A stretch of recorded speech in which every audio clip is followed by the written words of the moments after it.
السلام عليكم ورحمة الله وبركاته. معاكم محمود فاروق. الفيديو ده لأستاذ محمد حسين راشد. عندي بس جزئية حابب أتكلم معاك فيها. أنا بصراحة ما كنتش حابب أتكلم في الموضوع، بس أنت نشرته في مثلا بتاع 2700 واحد لايك و225 كومنت و376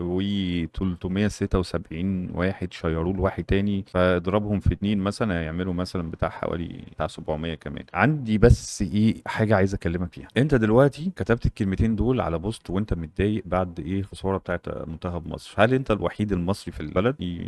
بتاع اكتر من 100 مليون بني ادم مصريين. احنا لو طلعنا كلنا عملنا كده فده احنا خلاص احنا كده في البطاطا بقى. فانت طلعت شتمت وقلت الارجنتين والمعزه والكلام ده كله وتمام خلاص يا عم، فكيت عن نفسك وبتاع، بس يعني كنت فك عن نفسك ما بينك وما بين نفسك او ما بينك وما بين الناس اللي حواليك، يعني كان هيبقى اصح يعني. بس انت ايه ببلشت الكلام دوت وطلعته للناس. تخيل كده انا جيت قلت لك انت بتحب مين في كرة القدم، فقلت لي فلان الفلاني، فانا قلت لك كذا كذا، رحت شتم. انت هتشتمني ولا لا؟ مع انك انت لو قعدت تفكر انا مش شتمتكش انت اصلا، انا ما جيتش جنبك، انا والله مش شتمت. بس عارف ليه دي في حد ذاتها ان هي اهانه ليك، انت حسيت من جواك انها اهانه ليك، انت اتهنت. انت بتحب دوت، ما ينفعش ان انت حتى لو بتكرهه تقول لي في وش الكلام ده، صح؟ فانت دلوقتي البيج بتاعتك على الفيسبوك بتتفرج عليها ناس بتحبك وما بتحبكش وكذا وكذا وكذا وكذا، تمام كده؟ او بتحبك بس ما بتحبش شويه اراء من عندك، مثلا لو هتتكلم على ميسي او هتتكلم على رونالدو، لا يا عم مالناش دعوه بالحته دي، بس انا بتفرج عليك في العادي. انا بحب ميسي فجيت شتمتني او شتمت ميسي، طبيعي ان انا هروح طالع طب هو انت يا عم ماشي. ففي واحد بدل ما يكتب لك على البوست قام باعت لك وقال لك والله لا يا عم ده اهو انت وانت كمان ما تفهمش كوره. خلاص عاجبك بقى اللي حصل ده؟ يعني انا بكلمك ان انت راجل كبير وعاقل وفي ناس تتفرج عليك، يعني كلنا اخطاء وانا اكتر واحد في الدنيا بيغلط، بس بلاش ان انا اطلع ده للناس. يعني بحاول على قد ما اقدر ان هو ايه بني ادم كويس، ان انت لو كبرت في السن فانت الناس شايفينك قدوه، في شباب صغير بيتفرجوا عليك فانت بالنسبه له قدوه. بلاش ان انت حتى لو جواك حاجه وحشه لازم تطلعها والناس دي هتعمل زيك. يعني انا لما بتفرج مثلا على محمد حسين راشد وبالنسبه لي قدوه وبالنسبه لي